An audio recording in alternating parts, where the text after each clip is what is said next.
Paris Dakar. Is there anyone watching this video is either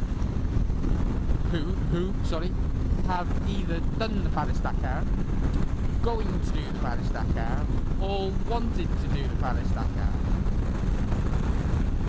There's another one.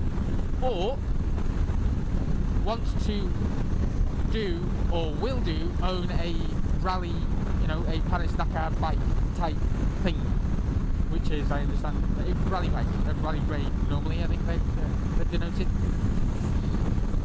I've stumbled across a program that Charlie Bone did, the guy that went with Hugh McGregor around the world on a BMW GS 1150 and then went on a 1200. A long way round and a long way down, I think they were. So they weren't around the world, I do apologise. He did I sort of picked up one of his programmes. It was on Sky, one of the repeats. When he went to around Argentina and South America. Found it boring, switched it off, didn't watch it. And then I stumbled across, I don't know what I was looking for, stumbled across Race to Dakar that he did in 2006 with Simon Pavey and a guy called Max, I think. I do apologise, Matt, I don't remember your last name. He went to Dakar in 2005 to have a look at it, and with the producer, the project manager that they had doing Long Way Round, they set out to plan for him to do Dakar in 2006, got Simon Pavey on board, and they went and did it. It's 7 episodes, each episode is roughly 45 minutes long, and I thoroughly enjoyed it. I really did, I thoroughly enjoyed it. And although I came away thinking I could never ride like that, I came away going, I want to do it. So I did a little bit of research and I found out that it's not as easy as you just deciding on a whim on a settee late one night going, I'm going to do the Dakar, and then you're just jumping on whatever your bike you've got and riding to Paris and then going from Paris to Dakar. It doesn't happen like that. You need a specifically built bike for it. What I've noticed is that there's a range of bikes. I mean, you've got the factory sort of outlets that horrendously expensive parts, research and development, single one-off parts, engines that have been designed specifically for that race that won't even manage to do all of the distance. They're designed to last and be changed halfway through. All the way through to privateers that literally do the bare minimum to the bike. In terms of they get a relatively good off-road bike in standard form and put the bare minimum kit that they require to put on it to get through the scrutineering for the Dakar, and that's it. They don't have any spares. They don't even have a support team. They sort of scratch, scrape, fuel, even tyres off factory teams and other privateers. And they sort of live from one stage to the next. They've got no idea whether they can even have petrol to go from stage 2 to 3. They'll work that out when they get to stage 2. Absolutely balmy doing it that way, I think. Absolutely balmy. But and there's a couple of vlogs of different people that do that and have sort of detailed their thoughts and opinions on it and how to do it and what they've done. And I won't spoil it. If you're interested in Dakar, then you'll do your own research and you'll come across these people.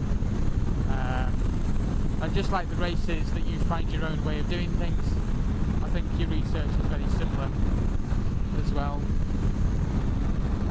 But anyway, I watched this programme and walked away from it. I walked to bed, thinking I can't do it yet, but I want to do that. I want to do it. I'm going to do it at some point. So I sort of very quickly realised a couple of things. One, I need to learn how to ride. and within the context of what I mean is learn to ride like that. I need to learn to feel, get used to a bike moving underneath me, different terrains. 2, I need to get a bike that's at least adaptable. And 3, I need to sort of check whether I like that sort of thing. You know, not whether I can just ride like that, but can I do it and enjoy it doing it in a race environment.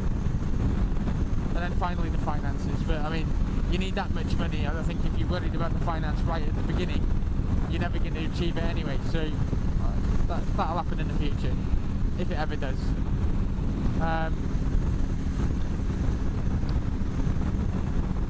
So I started looking around on the internet, looking for rally bike project builds.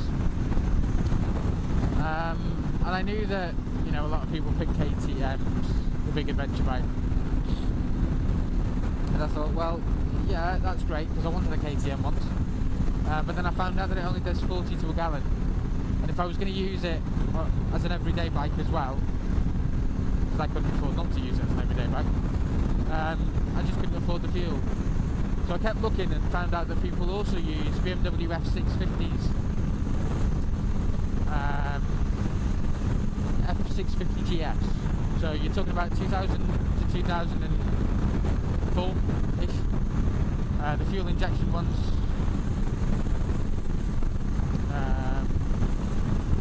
And then you adapt that to do the Dakar.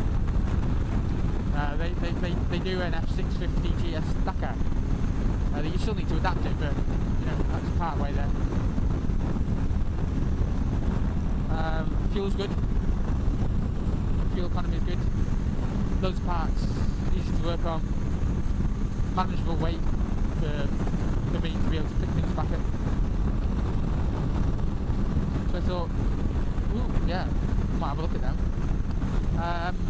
And then people do these rally type front ends where the dash disappears and you end up with a rolling book, a road book, and a GPS and a repeater and all that kind of goodness.